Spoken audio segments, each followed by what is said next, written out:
I split my pants down the middle one time, like whoosh. I go to shake one of the judges' hands and I knock over her water bottle. I went to go give an impromptu speech and I started bawling my eyes out. And the two judges thought I was like insane and they like made dead eye contact with me and they were like, your name tag is upside down.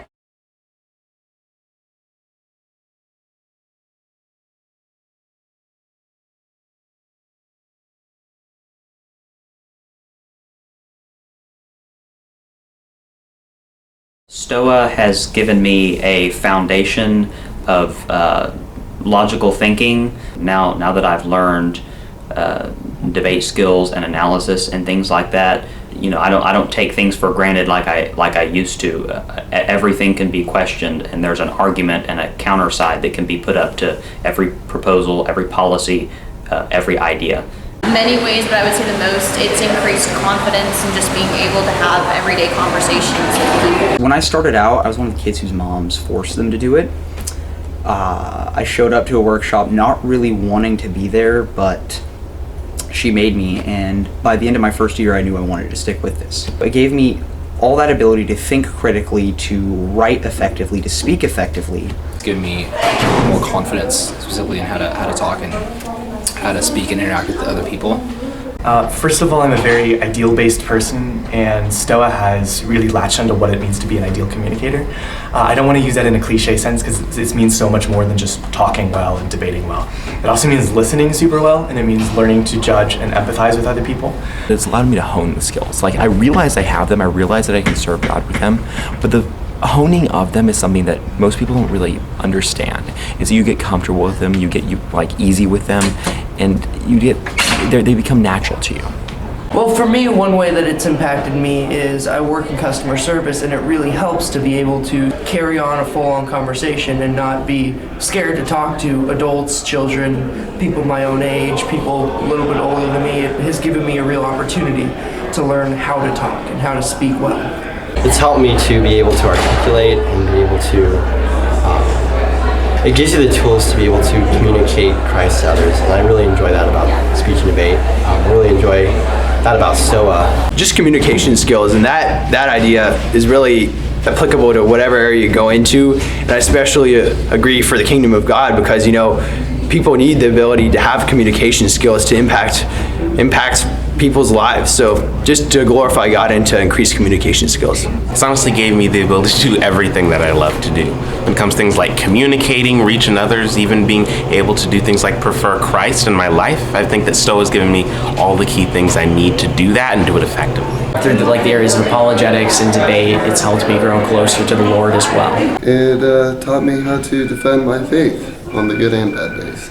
Taught me how to be funny in a very serious context in which I probably otherwise would have cried. Taught me how to research things that I needed to know and things that I never wanted to know.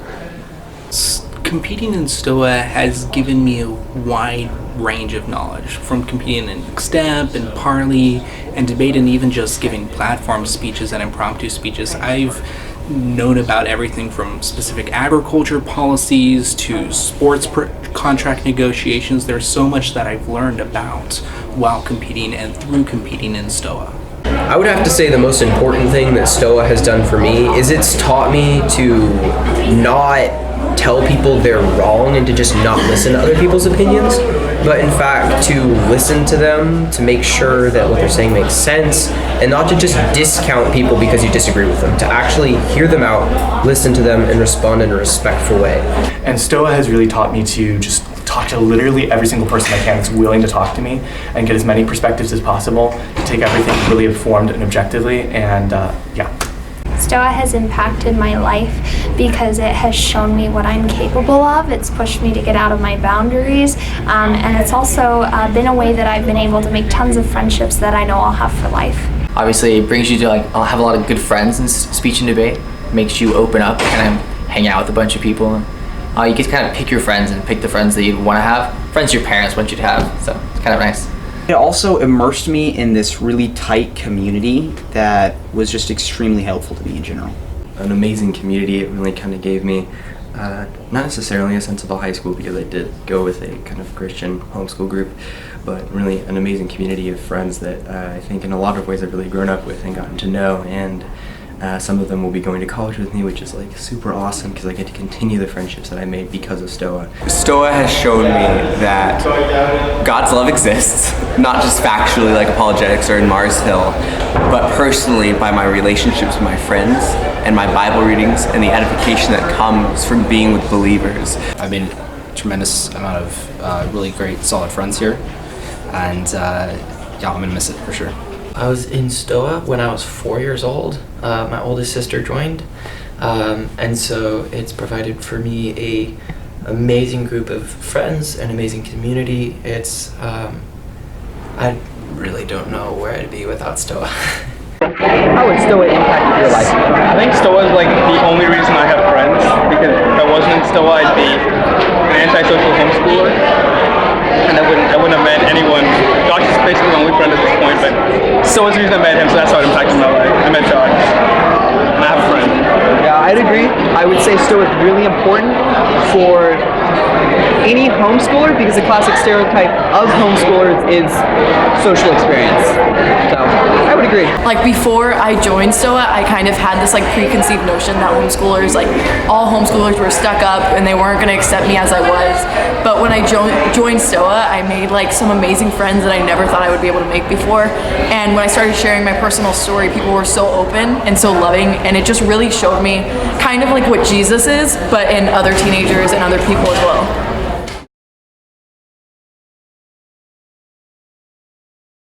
What are we planning to do? What do you plan to do? What are mine? Oh, okay. That hard to get into in UCLA? Go to college. Get a degree.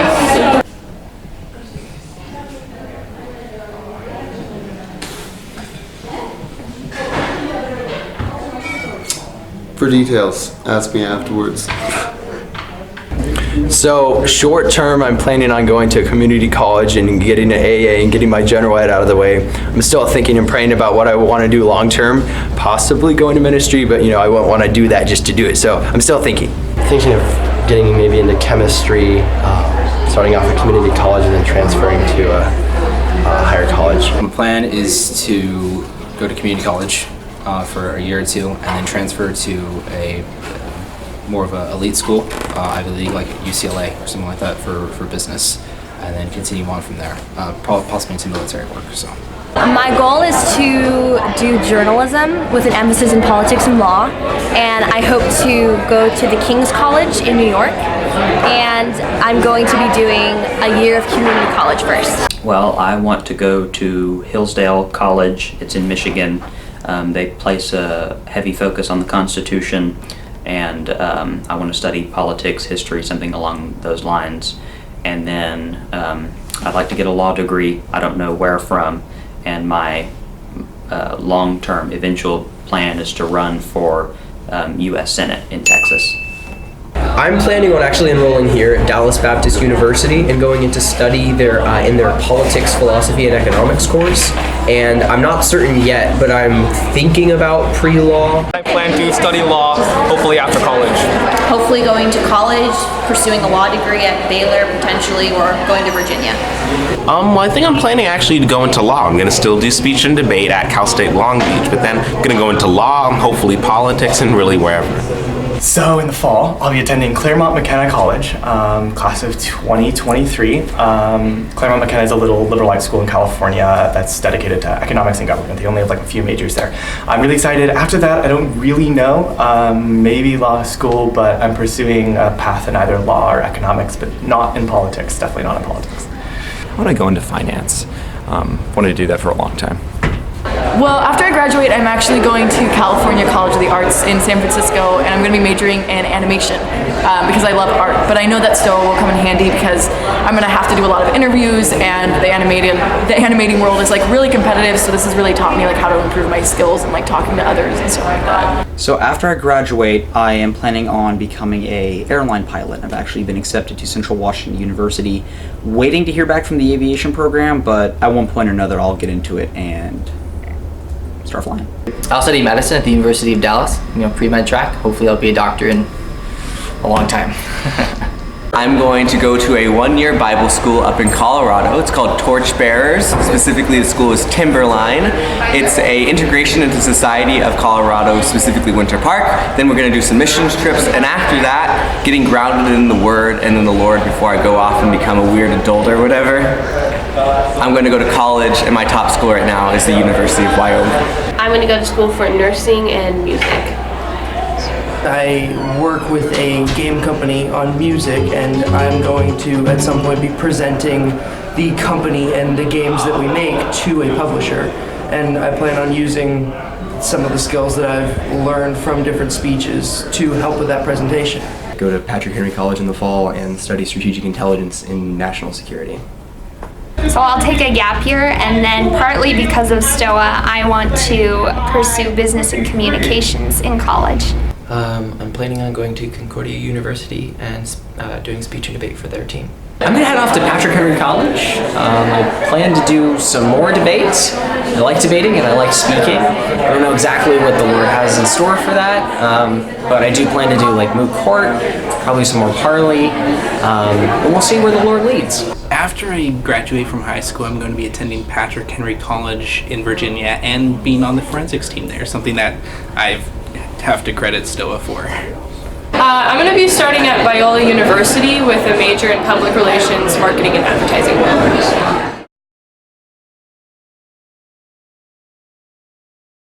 I mean, that could fill 4 encyclopedias, to be honest.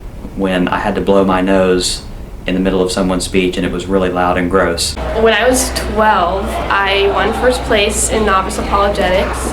And although I was apparently the best novice apologetics speaker, I walked up there after getting my award and they asked me what topic I got, and I pronounced the whole thing wrong. So I won first place and didn't even know how to pronounce the topic that I got. I went into a apologetics round, and category 6 was kind of new then, so they had the question about, are Christians intolerant? And I completely misunderstood what intolerance meant, and it was super odd. No one really told me that it went completely opposite, probably how it should have been. I went into the room. It was my persuasive room. I didn't have a name tag on, so I just went in. I'm like, are all the judges ready? Okay, let's begin. So I started. I didn't introduce myself. I didn't do the name tag. I didn't have any identification. So after I finished my speech, the judges were like, wait, you're Andrew? So that was pretty embarrassing, and I did pretty bad that round. My most embarrassing speech and debate memory was when I was joking outside a room, and it was during when cold reading was happening, and my friends and I were waiting, and I was like, oh, I'll just be the last person in the room, like everyone can go before me, it's fine. And then we realized that I was waiting for the wrong room, and so the room that I was actually in, the judges had been waiting for like an hour, and I was laughing beforehand, so I like ran into the room and like my hair was all over the place, and I was still laughing, and the 2 judges thought I was like insane. And then I just stood there and I was like, ha, my name is Cassandra Contreras, and they like made dead eye contact with me, and they were like, your name tag is upside down. And I was like, okay. And then I started over my speech and I laughed a lot, and the judges really didn't like me. So that was my most embarrassing speech and debate memory. Probably the one that I can think of off the top of my head is one time when I was doing a duo and we were getting to this really dramatic, pivotal moment, and all my hair, it was piled on top of my head and it all just completely fell apart. But I kept going, but it was really embarrassing. My most embarrassing speech and debate memory was a couple years ago when on the way from the extemp prep room to give my speech, I got sick. I just threw up behind a bush, and I felt so sick I just went to the student area. I didn't even stop into the room to tell the judges that I was sick and couldn't give my speech. So when my mom comes looking for me 30 minutes later, she goes, why didn't you give your extemp speech? They were looking for you. And I'm so sick I could just go, I couldn't. I think it's probably when I told my judges to pursue wisdom because she's hot. So I was giving a Mars Hill speech, and I was talking about the importance of wisdom, and in a specific Mars Hill book, And I said that the Lord also tells us to pursue wisdom. And I explained how in Proverbs, it's described as a woman. Wisdom is a woman, and folly is described as a woman. And the author, I said, the summary of Proverbs is this: pursue wisdom because she's hot. And I had 2 mom judges and a dad judge. The dad judge was all like laughing and like nodding his head, and the 2 mom judges had a face of horrification that I had like mutilated the Bible. There was one time I walked into a Mars Hill room. It was actually a semifinal. I walked into a Mars Hill room and I realized that I brought my LD binder into the Mars Hill room. It's because they were both white. It's the worst decision I ever made to make both of them white. And so I got Stairway to Heaven as my topic, and I didn't have anything on it because of course I had my LD binder. Well, I'm very uncultured in 80s music, so I didn't know what even category we were in. I was like, okay, this I think this is books because I think I've heard this. So I thought Stairway to Heaven by Led Zeppelin was a book, and I proceeded to make up a story that was like complete bogus, like it was about a kid who had cancer and whatever. And I actually got into finals on the speech because the judges didn't know either, but oh my gosh, I was so embarrassed walking out, and then of course all my friends bombarded me, but that'd be my most embarrassing probably. But My most frequent embarrassing moments are giving Mars Hill speeches because I'm not really that good at Mars Hill, and sometimes I hate Mars Hill and sometimes I like it. Ripping my pants right before a finals parley round that was immediately before awards. I split my pants down the middle one time, like whoosh. That was incredibly embarrassing. I sort of fixed them, but really didn't. So, moral of the story, don't wear too tight pants. I had just had a terrible round of duo, and I went to go give an impromptu speech, and I started bawling my eyes out while talking about, I forget their names, so those 8 baseball players that got thrown out for cheating. Yeah, I just started crying really hard for no discernible reason. I was in duo finals and I forgot a line for like 30 seconds, and like we all just kind of stood there waiting for me to remember my line. So my most embarrassing speech and debate memory was I was 7th grade, so it was my first year in speech and debate. I was doing my duo with my sister, and as I backed up to continue the scene change, I actually fell on the ground and popped right back up, and the story doesn't end there. So after I fall on the ground, we get a penalty for touching the floor. I go to shake one of the judges' hands, and I knock over her water bottle, and the water spills all over the ballots and down the table, and I had to walk out there just thank you for judging, and then it was so bad. Getting 7 in speaks when my opponent got 30 in speaks, that was a rather interesting experience. I still don't know why, but somehow I offended the judge. The life lesson is don't offend the judge, but I'm not entirely sure what I did, but I did something. When I was a novice and I started laughing at my partner back at the table, and she punched me, and I think the judge saw me laughing.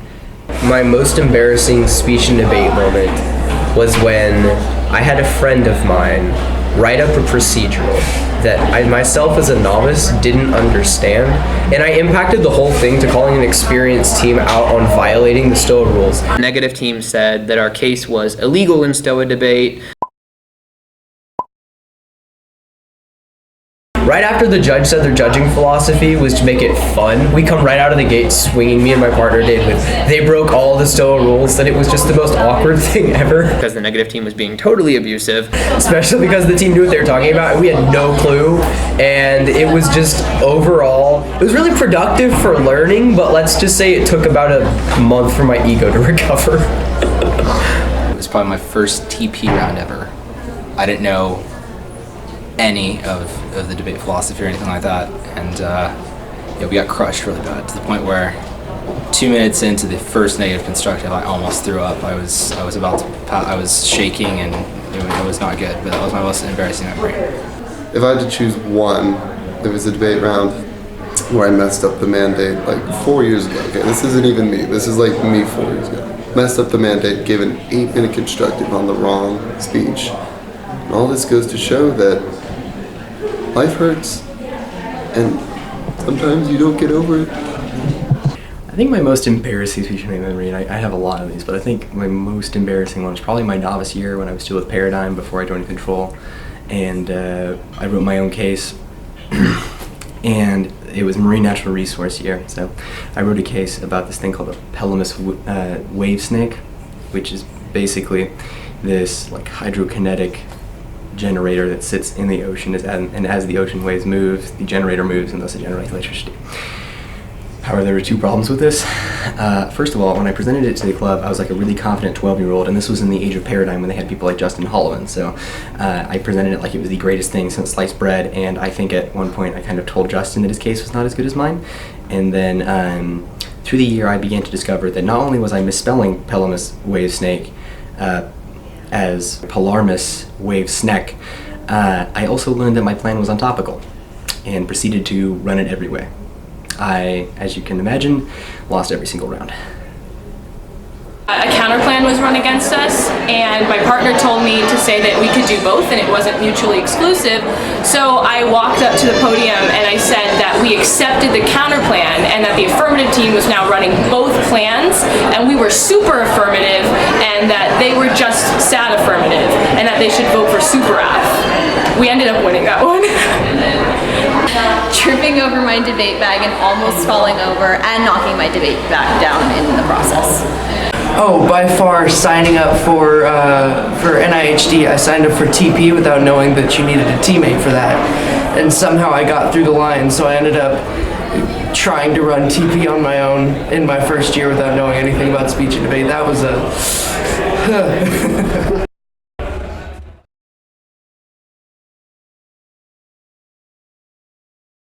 What advice do you have for younger competitors? I would honestly say if you want to get better at debate, talk to alums who are actually good at debate. Not like they were like 10th in the nation or 11th like Josh over here. Talk to the people who are first in the nation like me. What about you, Josh? Me. Honestly, I would say it's all about the amount of work you put in. You get out what you put in. Work hard, and you'll do good. That's actual advice. Don't listen to him. Just don't be bad, and work really hard at not being bad. That's kind of key. But usually like lots of practice and hard work helps with that. Find a mentor, I'd say. Find someone in your club or close to you that you can kind of follow after. I had one my novice year, actually both my first 2 years, and it gives you someone to kind of model yourself after, someone you can go to, and someone who's there to give you feedback and help you grow specifically. My first year, I didn't qualify in anything, but what we did do is we actually ended up driving over 12 hours to nationals just to watch, because you can learn so much from people who are better than you. I would have to say the biggest point of advice is to watch other people that have been in it longer, who know what they're talking about, and to really glean from them, because there's always someone who's more experienced, and a lot of the time they're super willing to help you out and invest in the younger generation. If I have one advice for other competitors, ultimately be yourself. Don't ever try to be anyone high on speech ranks or ever try to be the best of someone else, because you can only be the best you. As long as you use your craft and your skills, then I think you'll do just fine. Yeah. Listen to your parents. My mom and I grew really close over speech and debate, and we had an interesting, kind of rocky on my part relationship growing up in the speech and debate. After kind of seeing that her advice was correct, I definitely listened to her a lot more, and we grew really close over it. So listen to your parents, because they're the judges. They kind of know really what's going on, and you have no idea whenever you're beginning. So yeah. I would say that when you've said what you need to say, stop talking. Talk about something you're passionate about, because I learned that a lot of people are in need and a lot of people just want to be heard, and so that's how I use speech and debate to help others. My advice for younger competitors is to share your personal story. And this is really hard because you think that people are automatically going to hate you for it. But I give an original oratory on a fragment of my testimony. And for one, it teaches you how to tell your testimony to others, and it teaches you how to be more open. My advice for younger competitors, I say just really enjoy the whole time you have in Stoa and do everything that you want to do. Don't stress yourself out, obviously, but just have a lot of fun with it, because it's going to be over before you know it, and you will probably miss Stoa, and it's definitely a really special thing that not a whole lot of people get to do. So really enjoy your time here. Make sure you make friends, because the friends that you have, although they are your competition, will go with you for the rest of your life, and that's what's most impactful. place for me. Something that really I learned in speech and debate that was like really amazing was because my club, when I was in it, was so young. We didn't have anyone who was older than a sophomore. Learning to value your friendships and the community of people around you. In a lot of ways, my speech and debate club became like my second family, and I think that that was an experience that I wouldn't trade for anything. So I'd encourage younger competitors to really try to connect with their club as a team and as a family. I would advise younger competitors, especially if they're like really young, coming in at like 12 or 13, to view this with a long-term goal. Especially if you like want to do like limited prep events like apologetics or Mars Hill. Use your time over the summer really well. Use your time to prepare and to practice speeches. And especially if you're, it works for platforms and interps too. The best platforms and interps are usually thought of a year in advance. So think in a long-term goal, and that will usually help you out a lot. Develop good debate theory, because I've noticed that a lot of people, the newer generation of debaters, everything has become really simplified and basic. Understand that team policy debate is not about who has the most evidence, it's about whose evidence is logical. Or in Lincoln Douglas debate, you're supposed to provide an objective answer. Don't leave things wishy-washy. One that I've heard a lot this year is my opponent didn't have a counter value. The negative doesn't have to have a counter value. Yeah, just making sure you have debate theory. Make sure that both sides compete on a factual, logical ground. I would say that you shouldn't be afraid to look stupid in front of the judge, because the people who are afraid of doing that never have the funniest speeches. Try to compete in everything you can, or at least one speech in each of the different categories, because we have all of these different categories for a reason. Each one has something unique to offer. Even though I've only mainly competed in debate and limited preps, I've learned so much by doing an interp and doing platform speeches. Pick a few events, really dedicate yourself to those events, practice really hard in those events, and surround yourself by people that can do those events way better than you. Be in there watching those finals rooms, see what finalists will talk to you if you're just new and starting out. But most importantly, pick those events, really work super hard on those events, and dedicate all you have to them. It's really a good feeling to just take an event and go from novice status 1 year, and then whether it be 2 years later or 6 or 7 years later, and start just performing on an incredible level. It's a really good feeling. And then as far as life goes with younger competitors, don't make debate everything. There's a lot more to life than to debate.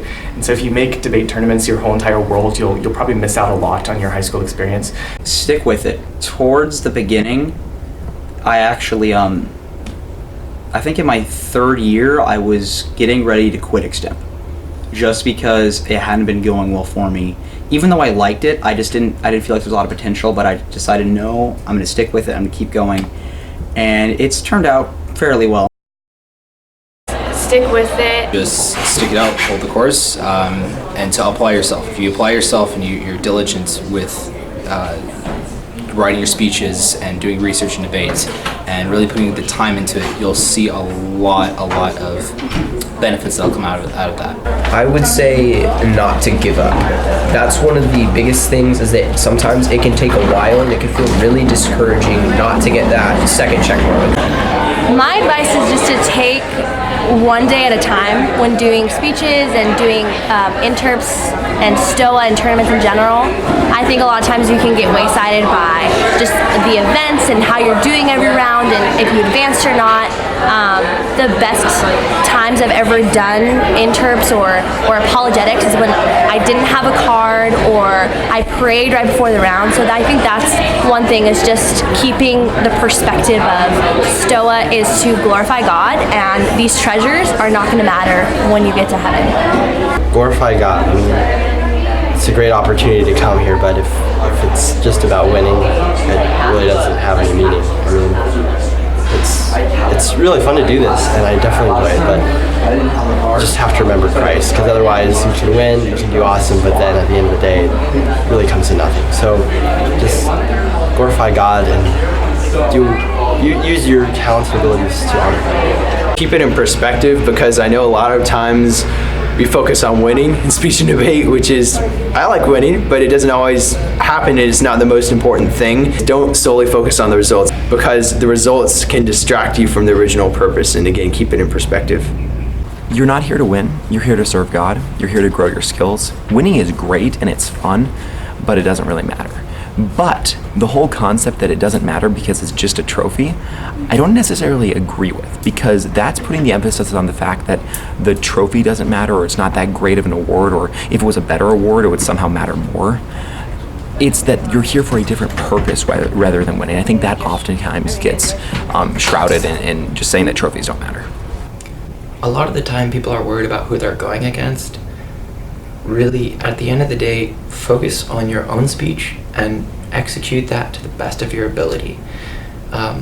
It doesn't matter what place you get, as long as you honor the Lord and you do your best, that's a win. And you'll just continue to progress from there. But those are the basics of Stoa and speech and debate, and you can't really go wrong.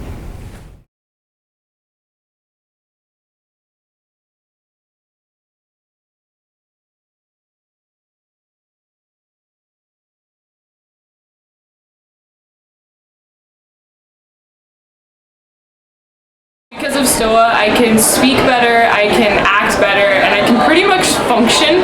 I don't know, that was a bad one. Sorry, I can't take this seriously.